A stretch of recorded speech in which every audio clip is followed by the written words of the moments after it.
Battle stations! That's impossible. How the hell did she find us? Coming up, an onboard saboteur leaves a crippled USS Titan under siege by the vicious Shrike. How dare you take my confiding in you about my father and use it to cut me out of the biggest decision of my life? Picard gets unwelcomed answers as to why Beverly kept Jack Crusher's existence a secret.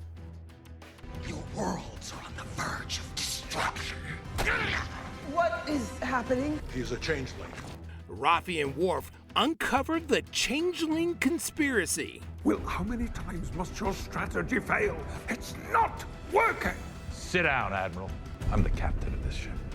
And a difference in battle strategies spells certain doom for the Titan. All this and more. Coming up on the Star Trek Picard edition of Energize. Energize. Energize.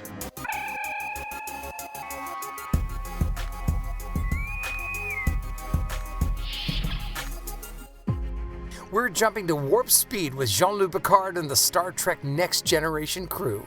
You're listening to Energize, a Star Trek Picard podcast, your source for in-depth analysis, colorful debate, and exciting discussions about the final adventure of Admiral Jean-Luc Picard and the Enterprise D crew.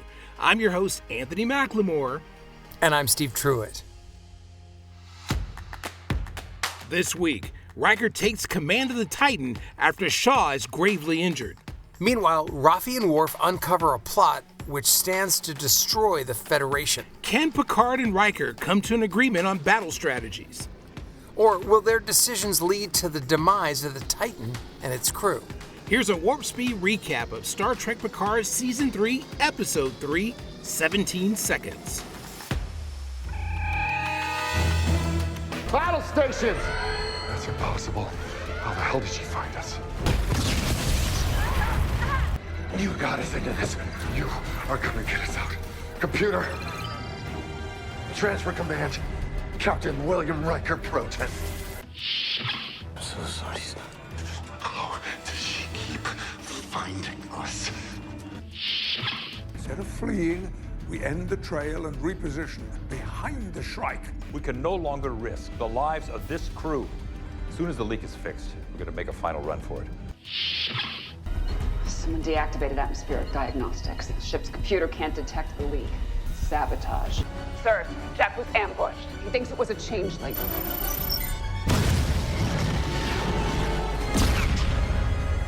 Will, how many times must your strategy fail? It's not working! Sit down, Admiral. I'm the captain of this ship.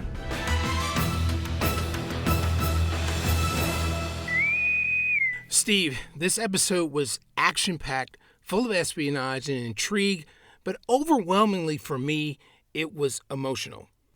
Without a doubt. I think some of the best times in Star Trek are not always the phaser blasts and the warp speed and the craziness, but the interaction between the characters where they interact with each other and there's a history there. And now we're looking at 30-something years of history culminating in this episode.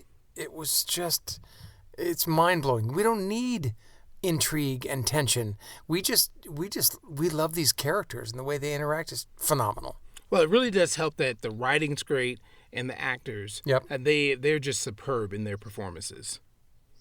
Without a doubt, and because they've been doing this forever, and even the supplemental cast is great. I'll always give a nod to Shaw, who I think is incredible. And, of course, directed by our dear friend Johnny Frakes. There we go. So when we last left off, the Titan was trying to escape the Shrike by going into the nebula to hide, a la Star Trek The Wrath of Khan. Captain, she's still on us. Helm evasive. Right, and the beauty of this episode is the entire episode takes place in the nebula. It reminds me, I don't know if you're a fan of 2005's Battlestar Galactica, which, by the way, was produced by Ronald D. Moore, who was a writer and producer on Star Trek. Huge fan. When I read 17 Seconds, I thought, oh, God, is that part of it? Obviously, that's not what it was. However, the tone of this episode was so 33 minutes from Battlestar. But It was phenomenal. Sir, engineering reporting, we've taken hits to our warp field coils. We can't outrun them on impulse alone. Nebula interference. Deeper we go, worse it gets for external sensors. So here's how we start. We start with the Shrike bearing down on the Titan and just, pummeling them with torpedoes. And we find out that the Nebula doesn't seem to be helping the way they hope that it would. No, I mean, you would think, oh, we got this. We go into the Nebula, we hide, it'll mask us. It just wasn't working. Just like you said, in the way that the Cylons were popping up, the Shrike is popping up every so often and is just bombarding them with torpedoes. But the thing about it is, and I probably everyone is catching this. I mean, from the last episode, the Shrike could destroy them. They're already outmatched. But the deal is she's tactically firing on them. Well, she said this last week. She said, I'm going to pick at you like the bird does, and I'm going to make you so vulnerable. I'm not going to kill you in one swat. I'm going to break you down, and it's going to be fun for me. She's sitting in her chair, vaping, having a great time, and, she's picking the Titan apart. Yeah, and it's forcing the Titan because of the way that Vadic is enforcing her will on them. It's forcing the Titan to go deeper and deeper into the Nebula, which is all clearly part of some greater strategy. Well, I didn't think that at first. I thought, oh, okay, it's brilliant. Let's, if you want to get out of this, go into it, right? So they go deeper, and I thought, well, that's what they did, in Wrath of Khan, and it's a familiar strategy. But in this case, a huge mistake. I just didn't see that coming. I at this point, I'm just into Vadic and the way she's playing this game, and so I figured that everything she does is motivated and there's a purpose behind it. So all of a sudden we jump years earlier and we meet up with Riker and Picard, and they're having drinks at a bar celebrating Riker's late son Thaddeus's birth. Right, and I will say this, that the regeneration of their faces was not as good as I've seen on TikTok. I'm a little disappointed in how they de-aged them. The first time I saw this with Patrick Stewart was in, I think, X-Men 3. X-Men. Was it X-Men 3? Yeah. Yep. And they de-aged them there as well, along with Magneto. Yeah, so... the point of the conversation that they were having was the fact that Riker was talking about the fact that they had a difficult birth, and he thought for 17 seconds when he was in the turbo lift going down to medical that he might lose, his son. Right. And it was in that moment, and Picard, interestingly enough, Picard is the one that fills in the gap in that sentence. He said, in that moment, you became a father. Right. And what's interesting about that is that what's happening here with Picard is, I don't know if you remember this, but in Next Generation, there was another son that he had. Now, was that his real son? I don't remember. No. It was made to look, be his son. He assumed it was. Okay, so it turned out that it wasn't. Well, we were on the Titan, of course, and they hailed me from sickbay. You better get down here, sir, right away.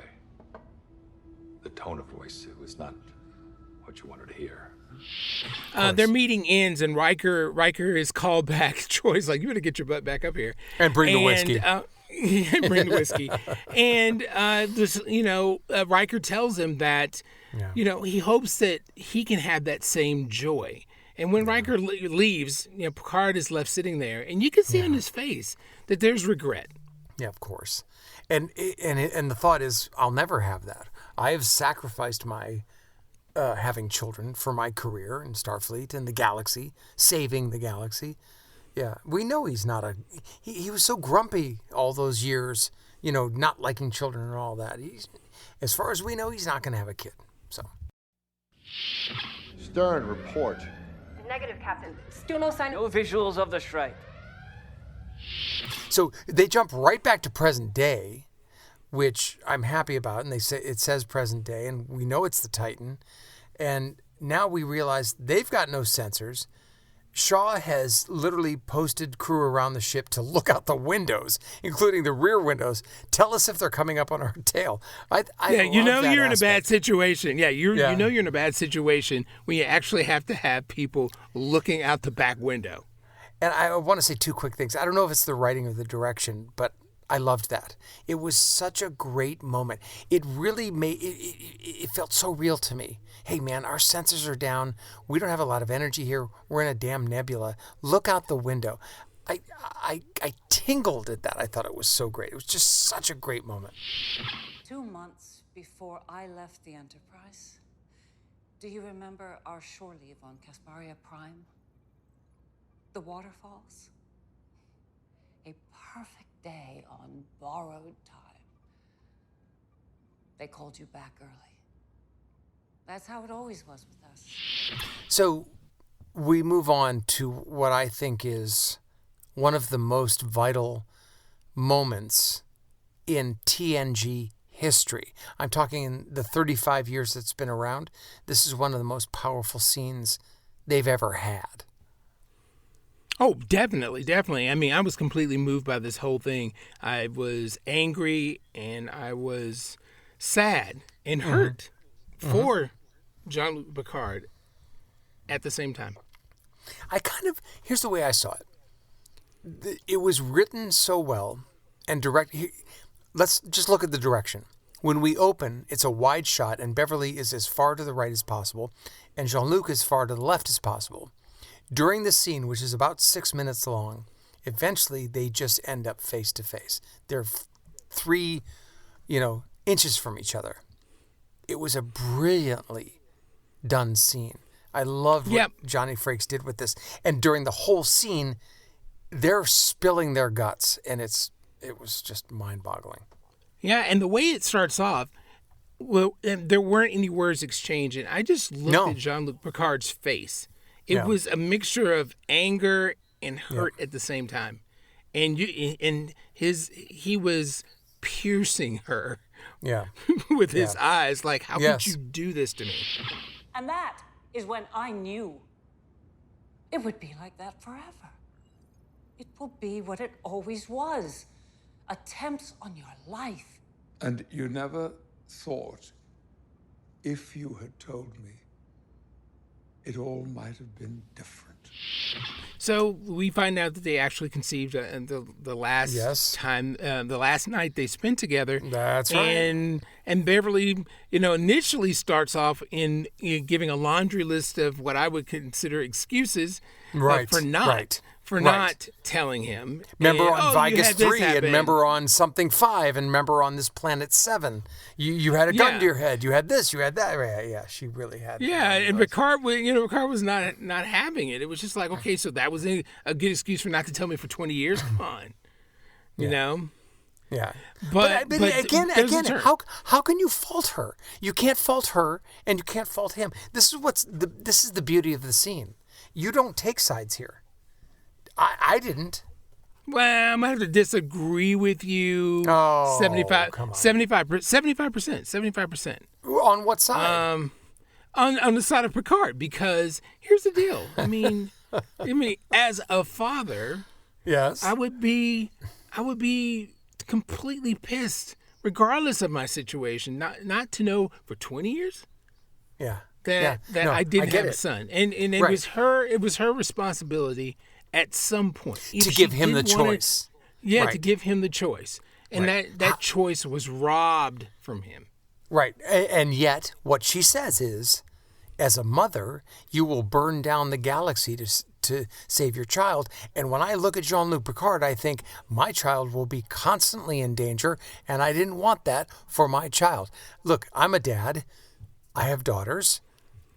I get it from the father perspective, but the writing and direction was so brilliant on this episode. I'm like, you know what? I kind of see what she's saying here. You say you're Jean-Luc Picard's kid, and you got a target on your back. I can't fault her for that. Yeah, well, I mean, that's why I said 75%. I mean, don't get me wrong. I'm logical. I'm 50-50 And you're 25 Beverly, 75 Jean-Luc. I get that. That's fine. Absolutely.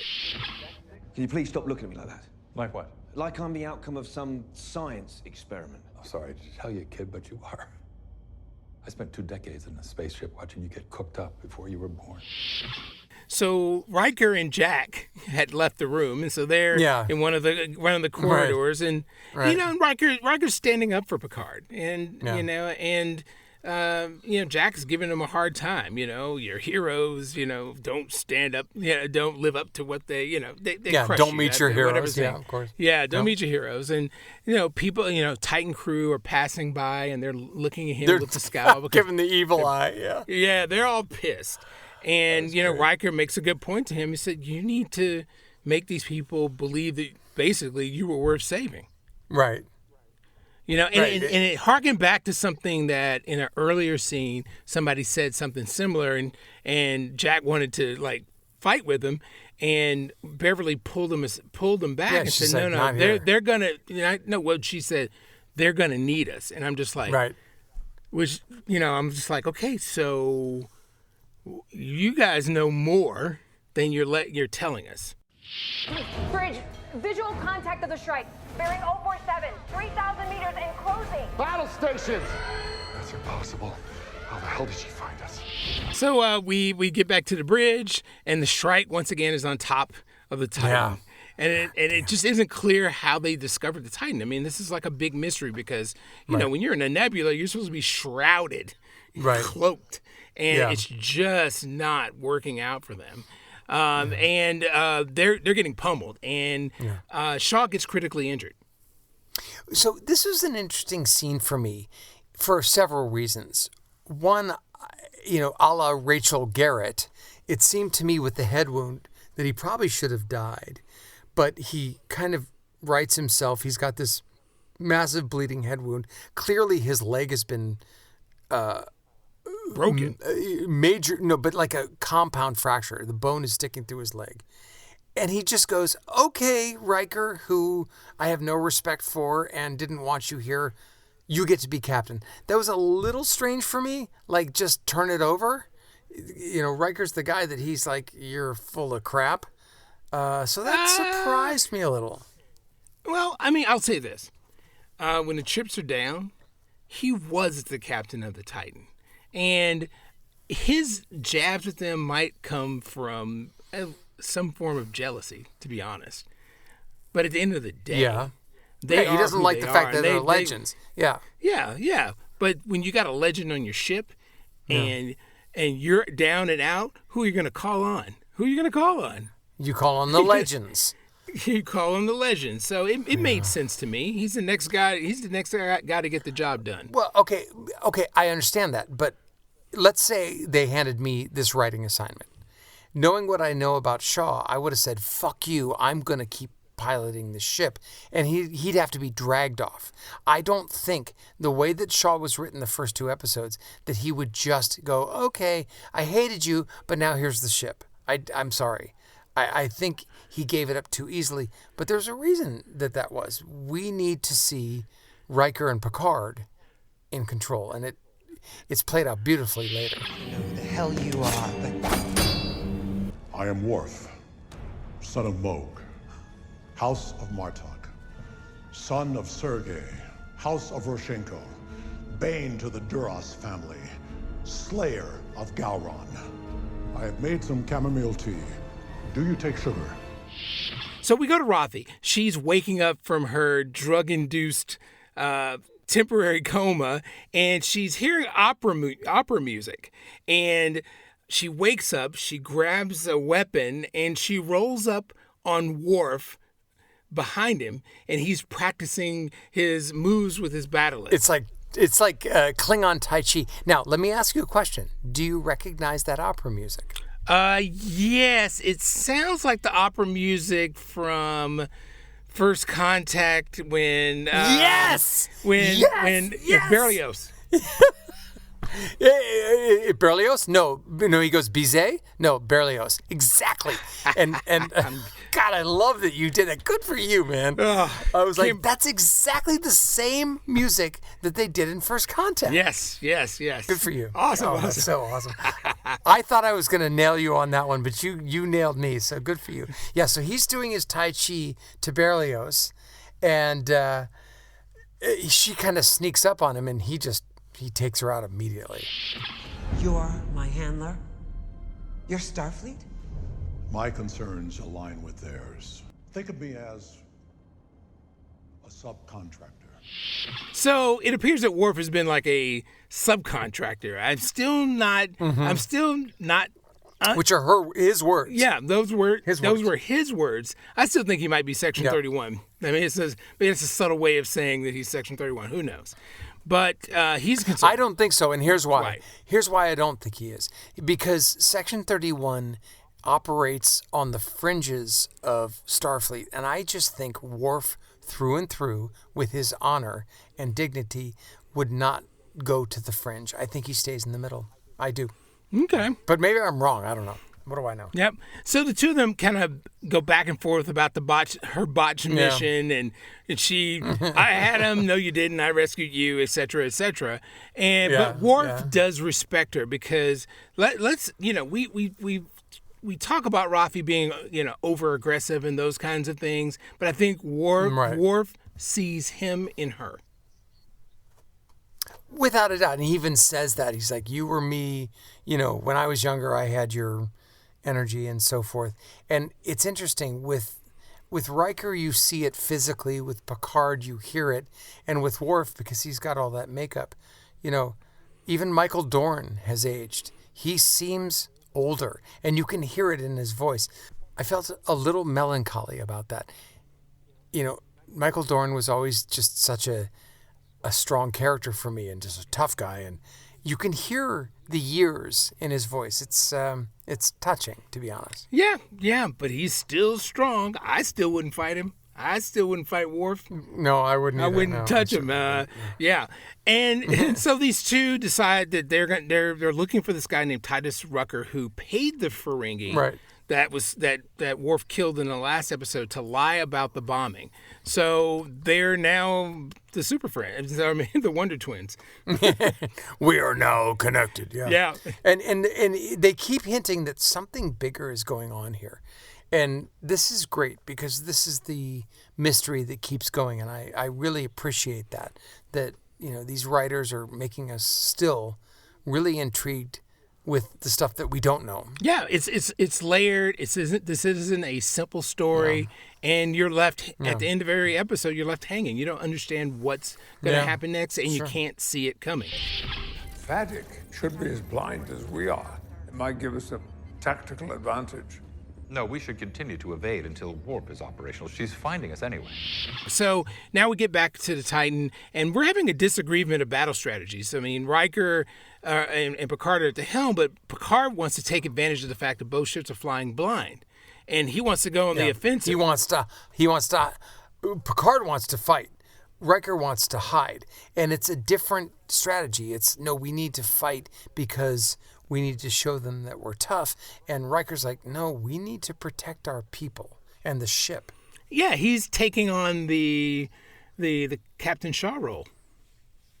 Yeah, he is. Yeah, but I get it. And that's what happens when you're in command. It's like, wait, I'm responsible for all these lives. Exactly. And so, two schools of thought here. Which one would you take, Steve? To be honest, I'd hide. I wouldn't fight because the evidence shows that I'd lose. So, yeah, you can die fighting and prove yourself a tough guy / martyr, or you can save your crew and your ship and maybe figure a way out. I would have gone with Riker. I would have gone with Riker, but I would have split the difference. I'm a little on the daring side. I'd see if we had like a smaller ship that could, go undetected and do some and plant something or do something, roll up on the Shrike that would have been great. And that's a move that I would have risked if it were possible. But the main thing is to protect the ship and get them out of there. Fight another day. I'm always live to fight another day when the odds are against you. I agree, and I like that idea. And I'm surprised they didn't think about it, because that first maneuver was sending out the torpedo and then blowing it up. That was really innovative. And then suddenly they just ran out of ideas. That's surprising. Yep. I'm so sorry, son. I never meant for any of this to happen. How does she keep finding us? So we go back to the sick bay, and Beverly discovers that Shaw has internal bleeding. And as he's bleeding and convulsing, Jack is there, and Jack is remorseful for the situation that he's put everyone in. And so he's like, sorry. Yeah. At least we know he does have a heart. But Shaw says, how are they finding us? Because, it goes back to the point that when you're in a nebula, everyone's sensors are scrambled. There's no way that the Shrike should be able to detect the Titan. But as Jack is looking on the floor and looking at the blood, he's looking at trails of blood, and that triggers something in him. He gets... Right. And I want to stop for a second. I want to point this out. We're 2/3 into the show, and they're still being hunted. It is such a brilliant episode. I mean, think about this. We're 35, 40 minutes into this episode, and it's still tense. It's an incredible episode. Oh, yeah. It just never ends. You and I said this before we started recording. This felt like a movie, like a 2-hour movie. It just keeps going and going. And that moment, I love that moment. How are they finding us? Because that changed everything. Science. Have you been tracking these energy pulses? Yes, sir. I'm reading both electrical and biological signatures. I don't believe that this is a nebula, but some kind of unknown anomaly. So we go back to the bridge, and there's all these, again, the Vulcan is saying there's these weird electronical, biological impulses going on. Something's up. Why is, Vadic finding us? How is that happening? Yeah, and the thing is, they realize they can't go deeper and deeper, and they're going to have to turn back around because there's some kind of gravity well that they can obviously not fly into. Whole other thing, right? What's this gravity well they're talking about, right? Yeah, that's at the center. It'll probably crush the ship. So battle stations, everybody's getting ready, and so Jack tries to go to the bridge because he's starting to put things together. Sir, I estimate we're moments away from approaching the outer edge. Engineering says warp is a go. Set course for the nearest starbase. Comms, ready an emergency SOS, and prepare to go to warp. So this is where the shit hits the fan, and just as they're getting out of the nebula, and LaForge, is letting us out, and it really seems like they're just about to get out. There's just a few. I don't know why they didn't warp when there was just a few little vestiges of the nebula left, but suddenly the Shrike shows up, and it's that weapon, the same one they used on the Daystrom. The Daystrom, and it's this weird portal thing, which now with the visuals starts to remind me of that character in X-Men. Yep, X-Men Days of Future Past. Days of Future Past. In the beginning, you go through one portal, you come out another. Yep, and I mean that's the ultimate knockout punch there, because every time they try to warp, they come back through right where they started, and they do this a couple of times, and the Titan just has no luck. But I thought that this was brilliant. I haven't seen this type of way to kick a ship's ass than this method. Sir, she's pulled us back in again. Cat. Will, she's corralling us, holding us in the air so that she or that energy surge can cripple us until we're defenseless. So Riker decides to take the ship back into the nebula. And Picard is left shaking his head. Yeah, Picard is pissed. You can see it in his face, like this is the wrong move. Yep. But like we said before, I think Riker is correct in the decision that he's made. And so, go ahead. Yeah. What? No, I mean, yeah, but we don't really know that. I mean, Picard is so adamant. The whole time I'm thinking, Jesus, maybe Riker's wrong. Picard is Picard. You listen to Picard. and that's what I would have done. I would have listened to him and gone back and fight. Because it felt like he knew something that we didn't. Yeah, I would have. They should have figured out a way to split the difference. I wouldn't have risked the whole ship. Okay. It's just too much to lose, at this time. Stay back. Also, you look conspicuous in that hood. It says the Klingon in warrior gear. It's not warrior gear. It is casual. So we go back to Rafee and Worf, and they're looking for this guy. They're back in the seedy underbelly, and they chase this dude down. And so I love the way that Worf catches this dude and slams him down, catches him in midair and slams him to the ground. I thought it was just great. Awesome. I was like, yeah. It was really great, especially since he was doing Tai Chi in the beginning, and it seems like he's changed, but he's like, no, I still got my shit going on. Yeah, he's still badass, Worf. There you go. There are plenty of 70-year-old men that I wouldn't fight to this day. I wouldn't have fought Sylvester Stallone at 70 when he was still shooting Rambo. No, hell no. No way. Certainly not if he took Viagra at the point. Okay, so Titan's under attack. Shrike is on top of the Titan. This is great, too, because, again, back to the visuals. Even though the nebula is so expansive, it feels so constricting, and you feel so claustrophobic. They really do a great job. And so in the middle of all this attack, Picard's like, listen, Riker, we're running out of options here. You were a Fenris Ranger, right? I don't have time for this. Blood in the water. Come on, oldest trick in the book, blood in the water. That's how the Shrike keeps finding us.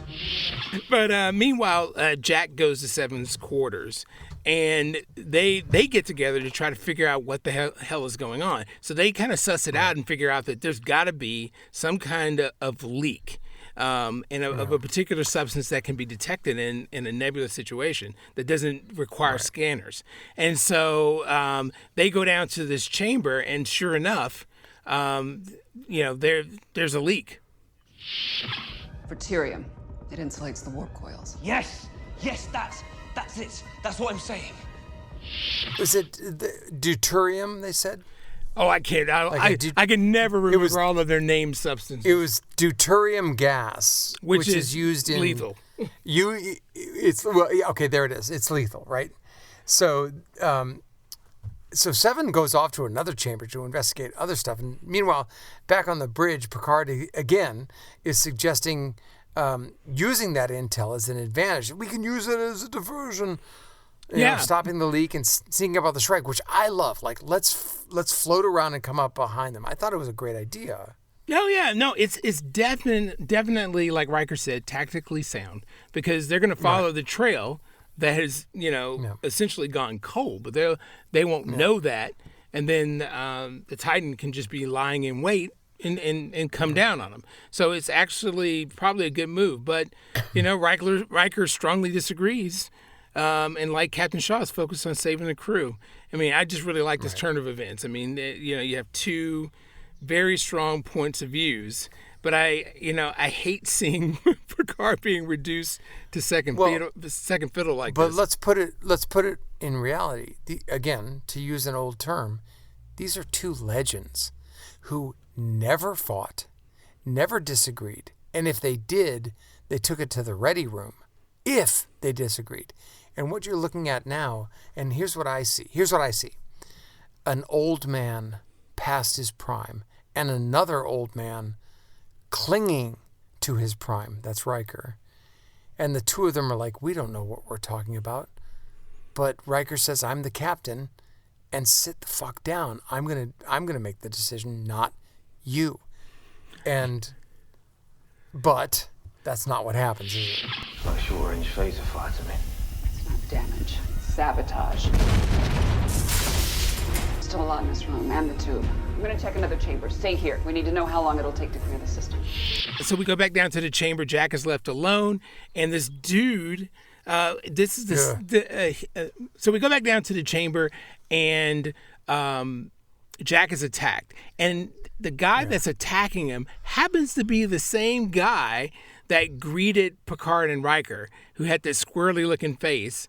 When 7, yeah, you remember that. That was a nice pick. I didn't catch on that. Yeah, and so then as they're fighting, Jack punches him in the face, and his face shifts. Right. And I'm like, Changeling. And then you decided to help get 117 people killed. You're gonna start pulling off your fingernails just to make me feel better. So Rafee and Worf are interrogating this guy who's sweating and shaking, and he's on the DTs. He's coming down from his. Yeah, it looks like he's coming off his drugs. Yeah, and Rafee wants to torture him. Worf does not, but they're trying to squeeze him. Right. That is not our way anymore. Yeah, and I'm like, okay, Worf, new tactics. Okay. I'll roll with it to see how it plays out. Good cop, bad cop. Let's do it. 7 to the bridge. Picard, Jack's injured. I'm taking him to sickbay. Go. We get back to the Titan. 7 rescues Jack, and Jack is on the verge of dying. And they radio to the bridge that Jack's been injured. He's heading to sickbay, and Will. Riker's like, you have to go. Yeah. Because there you go. There's your 17 seconds. That's the whole point of the title. Was Will took 7, which is a strange time to get on a lift, and get down there. But there's Picard heading down to see his son, and he gets down there. Jack's dead. What happened to him? Bacterium gas exposure. Oh my God. Oh, he's fading. Sickbay. They're like, shocking him with electroshocks and trying to pump his chest and trying to bring him back, but he's flatlined. Yep, and in this moment, Picard is cemented as a father because he actually cares. Just like. Exactly. There's your foreshadowing when Picard said that in the bar, 20 years ago. Yeah, and it would have just been so cruel for him to get this gift of finding out that he has a son, and for it to be only taken away shortly after. That would have been so cruel. God damn it! You better start giving me answers right now. Who stole weapons from Daystrom? Like-minded souls, enemies of the Federation. Why blame the Romulans? Because it was never about the portal weapon. You just wanted to keep Starfleet spinning. It was misdirection from the very beginning.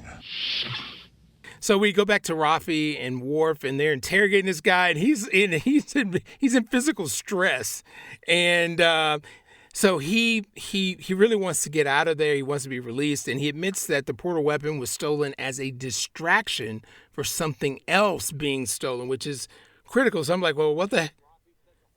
Yep, and I'm like, what the hell else could be stolen that could be worse than the portal weapon? This is getting pretty damn scary. But Worf has to kill the Changeling, and the Changeling, right, basically says that they have something in store for the Federation. So something big is coming.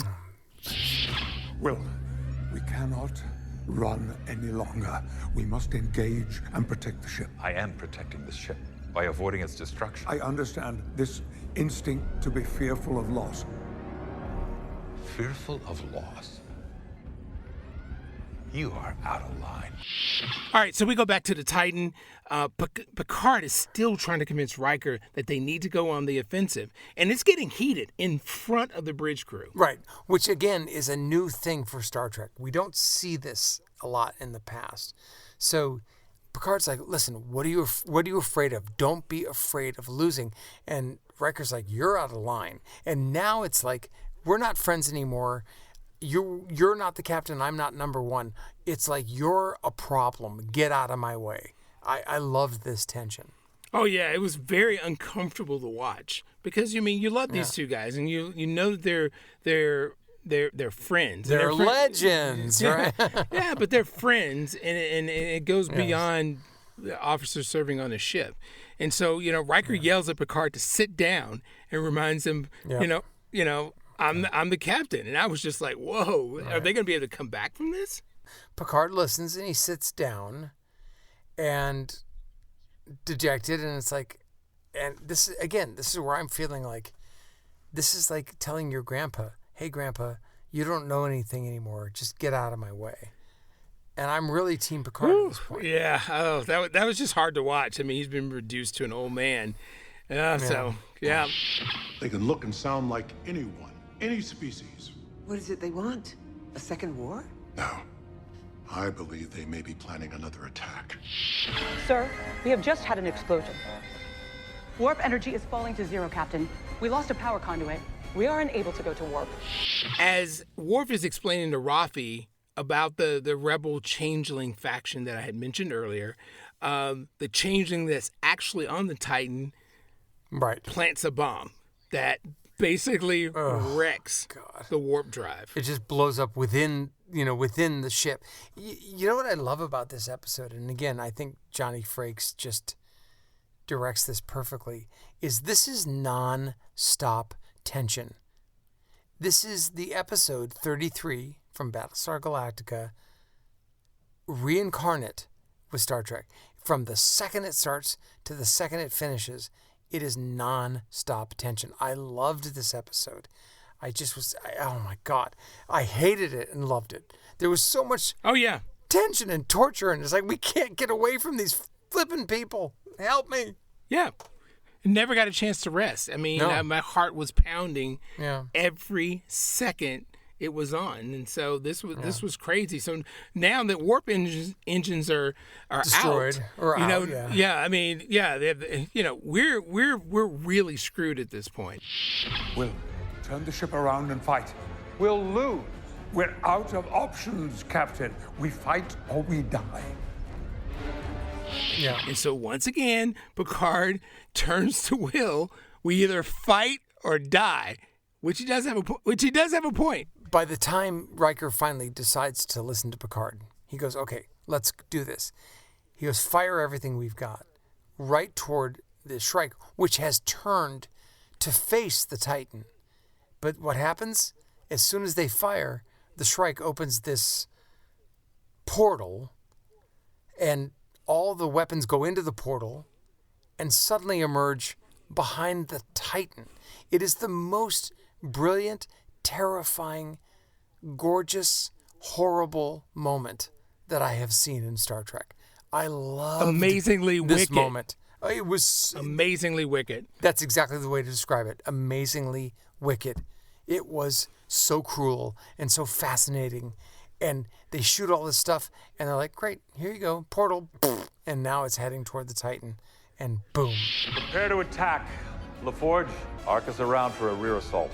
She's already turned. Will, now! Fire everything we've got! Engines down, ship not responding. We're sinking, Captain. Towards the gravity well. Remove yourself from the bridge. You've just killed us all.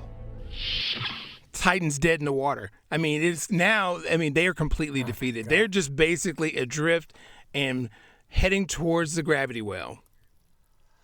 Right. They're dead and heading toward death. And Riker even says it. You just killed us all. Get off my bridge. Ooh, another just hard moment. I'm just like, and Picard knows it. It was a bad move. Yep. He knew it right as it was happening, because he was like, "Oh no, Will." Yeah, and it was a bad move. Yeah, I was Team Picard, of course, until that last second. I thought Picard knew what he was doing, and for some weird reason, obviously he didn't, and they're gonna die. Oh God. Well, I mean, who knew that they would open up the portal just for the torpedoes? I mean, yeah, but that's the beauty of this whole thing, is this Vadic person knows everything they're thinking 10 moves ahead. She's playing chess, they're playing checkers. That is very unusual for this group of quote unquote, say it with me, legends. So this is what makes this so brilliant. This is what makes Picard season 3 so incredibly genius, is that these legends are dusty old books that don't fit on your shelf anymore. It's incredible. Yeah, if they live long enough to brush the dust off, though, they could be deadly. So well, just we'll find remember out. that. We're only episode 3. I agree. Yeah. And so one last quick point. As they're drifting, they're dead. They're basically dead in the water or dead in the nebula. The Shrike, zips Takes out off. of there, pulls away. And so it leads me back to all this is part of some greater plan. Sure. Because this would be the perfect time to go ahead and finish off the Titan, but they don't. But I don't think that was... I told you this last week. This is not the Shrike's... The Shrike is a mercenary, a hired dog. Vadic doesn't have a vendetta against Picard or Crusher. She's a hired gun. Somebody else is behind all of this. She has severed the nerve of the prey, and now the hunter is actually going to come in. And as I told you, it's either Lore or Moriarty, which we saw also in the previews for this season. This episode of Picard was full of exceptional moments, but there's definitely some that deserve some recognition. Remove yourself from the bridge. You've just killed us all. So, my top moment this week is something that you may not expect. Of course, the Picard-Beverly interaction was genius, but I think the moment where Picard realized that his insistence on fighting was wrong and Riker saying, "Get off my bridge," this is a moment that we would never expect to see in the 35 years of Next Generation and the 57 years of Star Trek. And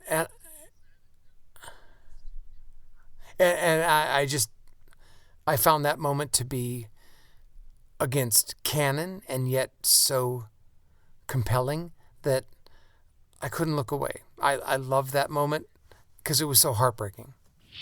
And that is when I knew it would be like that forever. It will be what it always was. Attempts on your life. And you never thought, if you had told me, it all might have been different. Okay, my top moment, of course, was the whole exchange between Beverly and Picard. It was raw emotion. It was deep. It made me torn. Which side of the fence are you on? Who do you support? Are you Team Beverly or are you Team Picard? And as I said earlier, I was 75% Picard on Picard's side and 25% on Beverly. But it left me just feeling for Picard and hurt. But I also understood what Beverly, what Beverly was feeling and why she was motivated to do the things that she did by hiding Jack from Picard. That concludes this episode of Energize, the Star Trek Picard edition. For more information, go to our website, www.energizepodcasts.com. And if you want to get a pre-order of my book, The Mindset Chronicles, Book 1, The Deletion, please go to stevetruitt.com, or you can go to Barnes & Noble and search Steve Truitt and pre-order. Thanks for listening. I'm Anthony McLemore. I'm Steve Truitt. Live long and prosper.